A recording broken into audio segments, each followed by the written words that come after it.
Bangladesh missile তৈরি করছে, এটা আমাদের জন্য গর্বের বিষয়। তোদের ভিতরে দেশপ্রেম নাই, দেশের প্রতি ভালোবাসা নাই, এটা তোরা গোপনে রাখ, প্রকাশ করার কি প্রয়োজন আছে? তো আপনাদের মাঝে আমি কিছু ভিডিও নিয়ে আসছি।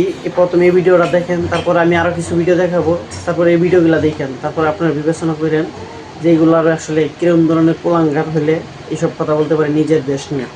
আমরা ছোটবেলার থেকে Iran, Israel, Europe, America, Russia, Korea এইগুলার মিসাইল দেখতে দেখতে বড় হয়েছি। তো এবার বাংলাদেশের মিসাইল দেখার সৌভাগ্য আমাদের হয়েছে। তবে এই মিসাইল যদি গরুর গয়লেও ফুটায়, আমার মনে হয় ভালোরে মশা মাছি ডিউ মরতো না। জন্মের পর এই প্রথম দেখলাম বাংলাদেশও মিসাইল তৈরি হয়ে গেছে।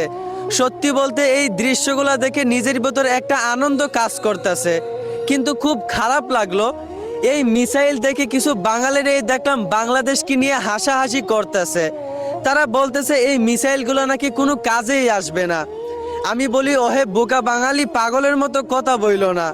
শুরু থেকেই মানুষ একদম উপরে উইটা যায় না। জন্মের পর কোনোদিন বাংলাদেশে মিসাইল দেখবা দূরের কথা, মিসাইলের গন্ধও পাওনি, কিন্তু জন্মের পর এই প্রথম বাংলাদেশে মিসাইল দেখলা।